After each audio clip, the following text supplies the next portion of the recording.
Some places hold darkness like a cup holds water. Route 66, mile marker 247, was one of those places. The gas station sat there like a rotting tooth in the desert's mouth, its fluorescent lights flickering against the endless night. I should have listened to the warnings. I should have driven past when I saw the help wanted sign swinging in the hot wind. But desperation makes fools of us all. I was desperate enough to take a job that nobody else would touch. My name is Marcus Webb. And this is the story of how I discovered that some debts get paid in blood. The interview lasted exactly 4 minutes. "You start tonight," the owner said, sliding a key across the counter. His name was Dale Morton, a man whose face looked like it had been carved from old leather and bad decisions. Midnight 2-8. Keep the place clean, keep the register balanced, and don't ask questions about the back room. What's in the back room? I asked because I've never been good at following instructions. Dale's eyes went flat. That's asking a question about the back room. The pay was twice what any other overnight job offered. Red flag number 1. The previous employee had quit without notice. Red flag number 2. And when I asked about the large dark stains on the concrete outside, Dale just said oil leaks in a tone that suggested the conversation was over. I took the job anyway. My daughter Sophie needed medication I couldn't afford, and my ex-wife's lawyers were circling like sharks. Pride is a luxury for people who aren't drowning that first night. I arrived at 11:45 p.m. Dale was already gone. In his place stood a woman who looked like she'd been waiting 1,000 years for someone to relieve her shift. Her name tag read Carla, but her eyes read, "Get me the hell out of here." "Few things you need to know," she said, speaking so fast the words tumbled over each other. "Don't turn off all the lights. Ever. Keep the radio on after 3 a.m.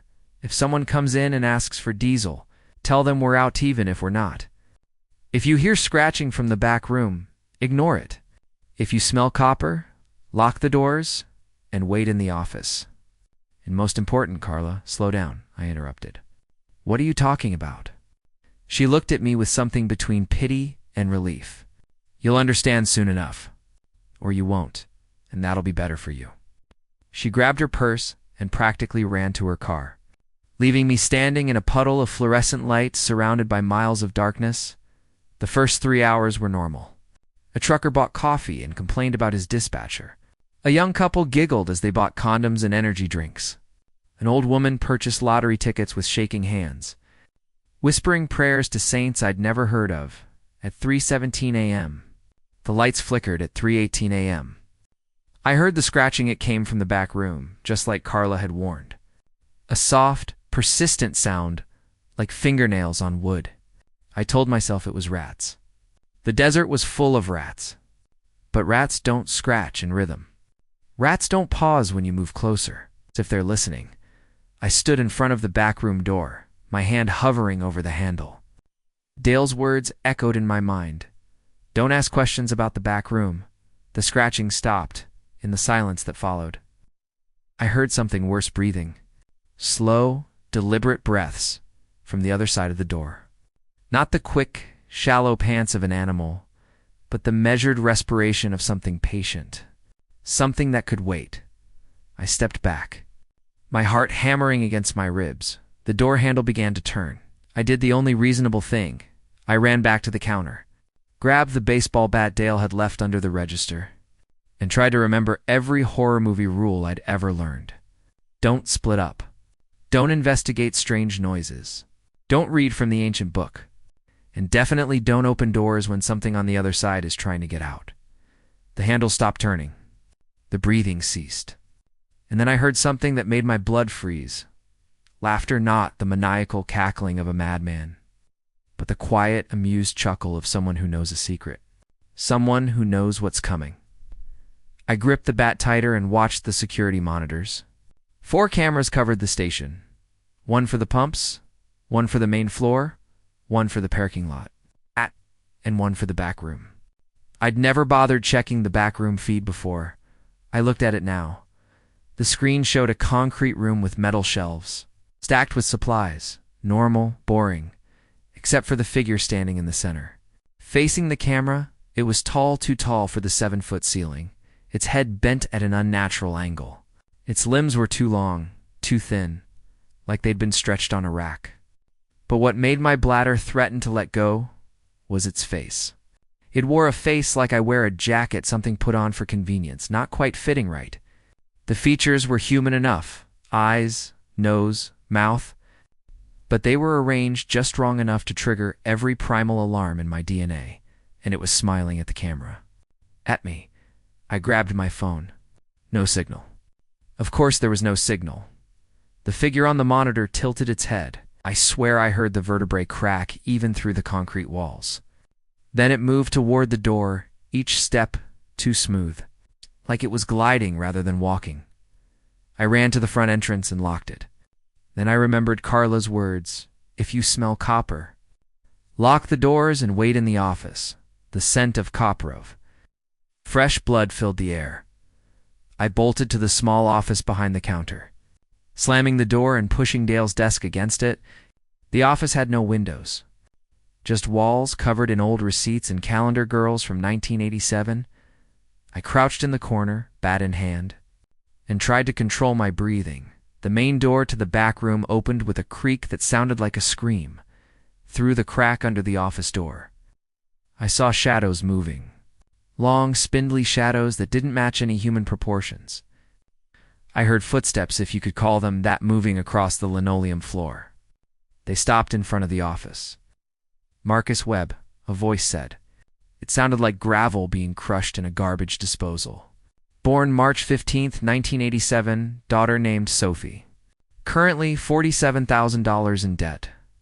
Desperate. Predictable. How did it know my name? How did it know about Sophie? "I can smell your fear," the thing continued. "It's delicious. Like wine that's been aging for exactly the right amount of time. Your predecessor, Thomas Riley, he didn't last as long. He tried to run. They always try to run. What do you want?" I managed to croak out. The laughter came again, closer now. "Want? I want what was promised. What is owed. Dale Morton made a deal 30 years ago, and deals must be honored. Every 5 years, I get a payment. A life. A soul, drowning in desperation. Someone who needs the job so badly, they'll ignore the warnings. Someone like you." My mind raced. Dale had set me up. This whole thing was a trap, but I'm curious about you, Marcus Webb, the thing said. You have something the others didn't. You've rage. I can taste it underneath the fear. Rage at your ex-wife. Rage at the system. Rage at God himself for what happened to your daughter. That rage is interesting. Go to hell, I spat. I'm from somewhere far worse. The door began to splinter. I raised the bat, knowing it was useless, but refusing to die cowering. Then something unexpected happened. My phone rang. It shouldn't have been possible. No signal, remember? But it was ringing, Sophie's picture lighting up the screen. I answered without thinking. "Daddy." Her voice was small, frightened. "Daddy, there's something in my room." Thing on the other side of the door went silent. "Sophie, baby, listen to me. It says it knows you," she continued. "It says if you don't do what it wants, it's going to take me instead." White-hot rage exploded through my fear. This creature was threatening my daughter. The one pure, innocent thing in my corrupted life. The only reason I kept breathing when everything else had gone to hell. The fear didn't vanish. But something else rose up to meet it. Something primal and violent. The same instinct that had helped humanity survive when we were prey animals on the African savanna. The instinct to protect our young at any cost. I looked at the splintering door, and I made a decision. I was done running. I kicked the desk away from the door and threw it open. The creature stood there, its borrowed face splitting into something like surprise. Whatever it had expected, it wasn't this. "You want to play games with my daughter?" I said, my voice steady now, cold. "Then let's play." I swung the bat with every ounce of strength I had. It connected with the thing's head, and I felt the satisfying crunch of impact. The creature staggered back, more from surprise than pain, and its face began to melt like wax. "You can't hurt me," it hissed, but there was uncertainty in its voice now. "Maybe not," I agreed, "but I can hurt Dale Morton." I ran past the creature, out into the main floor. It recovered quickly, those two long limbs propelling it after me with horrifying speed. But I wasn't trying to escape. I was running toward the back room, toward whatever secret Dale was keeping. The back room door hung open. I plunged inside, the creature right behind me, and that's when I saw it. The walls were covered in symbols. Old symbols. Older than language. And in the center of the room sat a wooden box, ornately carved, with chains wrapped around it. "No!" the creature shrieked. "You don't understand what you're doing." But I understood perfectly. Dale had been feeding this thing for 30 years, sacrificing desperate people to keep it contained, keep it satisfied. But the box was the real prison. The gas station was just the bait. I grabbed a crowbar from a shelf and brought it down on the chains. They shattered with a sound like breaking glass. The creature lunged at me, but it was too late. I threw open the box. Light poured out. Not the warm light of heaven or the hellish glow of damnation, but something older. The light of stars that had died before Earth was born. The light of the spaces between spaces, and with it came voices, hundreds of them, thousands, all speaking as one. The creature screamed. Its borrowed skin peeled away, revealing what it truly was, a writhing mass of shadows and hunger, what wants and needs that could never be satisfied. It had been human once, maybe, human and greedy and willing to make a deal for power. But deals have prices. And Dale Morton had been paying that price with other people's lives. The voices spoke. The compact is broken. The debt is called. Dale Morton, you are summoned. The creature Dale's shadow self, the thing he'd become when he made his original bargain, began to dissolve. It reached for me with those impossible limbs, but the light wouldn't allow it. The voices wouldn't allow it. "This isn't over," it promised as it faded. "The debt passes to you now. You opened the box. You broke the seal. The hunger must be fed." "No," I said firmly. "I refuse." The voices laughed. Not cruelly, but with something like respect. "Then you must find another way. The pattern must be broken, or another will fall into its place." The light faded. The box crumbled to ash. And I was alone in the back room, surrounded by broken chains and ancient symbols. I called Sophie immediately. This time, the call went through. "Daddy." She was crying, but safe. It went away. The thing in my room, it just vanished. "I know, baby. I know. I'm coming home." But first I had work to do. I found Dale at his house, a rundown ranch on the edge of town. He was sitting on his porch, smoking a cigarette, looking older than he had that afternoon. Ancient, even. "You opened the box," he said. "It wasn't a question." "I did." "So then you're a fool. You have no idea what you've done." I climbed the porch steps and stood over him. "I know exactly what I've done. I freed all those people you sacrificed." Thomas Riley. "Carla's husband? How many others, Dale? How many lives did you trade for yours?" He looked up at me with eyes that had seen too much. 63. Over 30 years?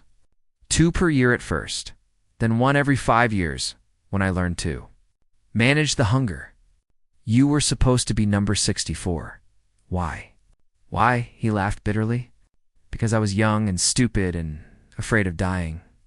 I found something in the desert. Something old. It offered me a deal. Extended life, prosperity, power. All I had to do was feed it. Feed it desperation. Feed it fear. People who wouldn't be missed. People who were already drowning. You're a monster, maybe. But I'm a monster who lived. Do you know what the alternative was? Do you know what that thing would have done if I hadn't contained it? If I hadn't given it sacrifices? It would have starved and died. Oh. Dale shook his head. Things like that don't die. They just get hungrier. At least my way, it was controlled, contained. Specific victims instead of random chaos. I wanted to hit him. Wanted to make him hurt the way all those people had hurt. But violence wouldn't change what had happened. It wouldn't bring anyone back. The voices said the debt passes to me now, I said. That the hunger must be fed. Then you'll learn what I learned, Dale replied. That some prices are paid by others so we can sleep at night. No, I pulled out my phone and showed him the screen. I recorded everything. Your confession. The existence of that thing. All of it. And I'm going to the police, the media, anyone who'll listen. Maybe they'll think I'm crazy. But maybe they won't. Either way, your secret dies today. Dale's face went pale. You can't. If you expose this, if you break the pattern completely, there's no telling what will happen. The hunger could spread. It could infect others. You might be starting something far worse. Or I might be ending it, I countered. The voices gave me a choice. Find another way, or let another fall into place. I'm finding another way. I turned to leave, but Dale's voice stopped me. Your daughter, Sophie. She's sick, isn't she? Really sick, I froze. The medical bills. The experimental treatments. You're running out of options, aren't you? He stood, moving closer. I can help. The power I gained, it's not all gone. I can cure her, completely. No more pain, no more medications, no more watching her suffer. All you have to do is keep the station running. Feed the hunger. Just one person every 5 years. Think about it, one life to save your daughters. For a moment, God forgive me. Considered it. In that moment, I understood how Dale had fallen. How easy it would be to justify. One life for Sophie's life. One stranger for my daughter. Then I remembered the creature's voice. Your predecessor, Thomas Riley, he didn't last as long. Thomas Riley had a family too. He had people who loved him. People who still wondered what happened to him. No, I said. We don't trade lives. Not anymore. What happened next isn't easy to explain. The police didn't believe me at first. But when they investigated the gas station, they found the bones. 63 sets of bones buried in the desert behind the property. Each one matched a missing persons report. Each one had a story. Dale Morton went to trial. The media called it the Route 66 murders. They couldn't explain the supernatural elements, so they focused on what they could prove. Dale had killed people, lured them with promises of jobs, drugged them, and disposed of their bodies. The truth was weirder, but the outcome was the same. Dale would spend the rest of his life in prison. As for the creature, it's the hunger, the thing that lived in the spaces between, I never saw it again. But sometimes, late at night, I wonder if it's really gone, or if it just moved on to feed elsewhere. The voices said the pattern must be broken, but they never promised the hunger would die. Still, I sleep better now. Because I didn't make the easy choice. I didn't trade one life for another. Sophie's condition. That's the miracle part of the story. 2 weeks after everything went down, her doctors called with incredible news.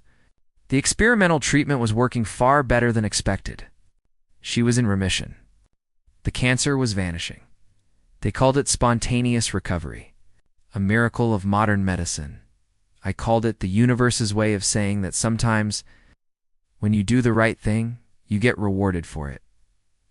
It's been 2 years since that night. The gas station was demolished.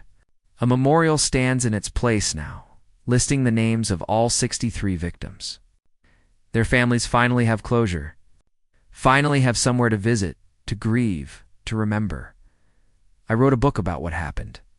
Half the people who read it think it's fiction. The other half think I'm crazy. But it doesn't matter what they think. What matters is that I broke the cycle.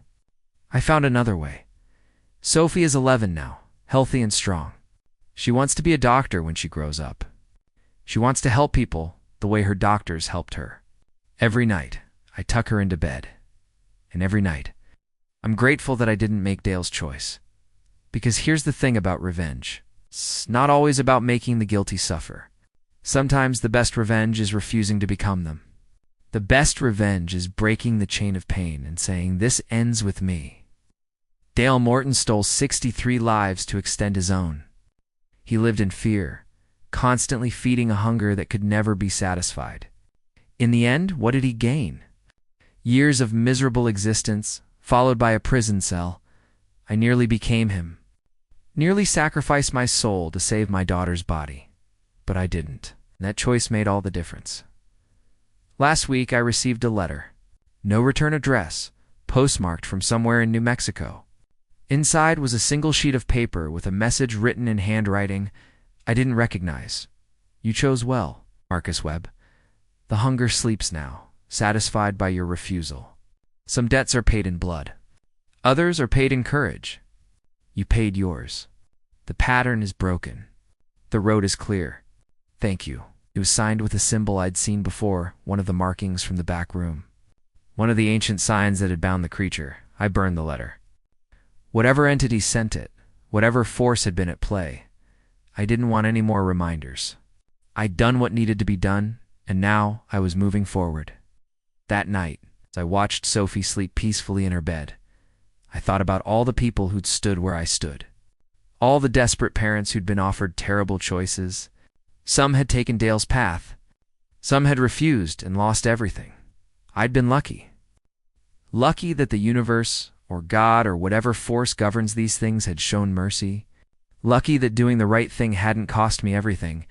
But even if it had, even if Sophie hadn't recovered, even if breaking the pattern had meant losing her I'd like to think I would have made the same choice because, in the end, we're defined not by what we gain, but by what we refuse to sacrifice. The thing at the gas station is gone now. The hunger is sated. The debt is paid, and I can finally rest.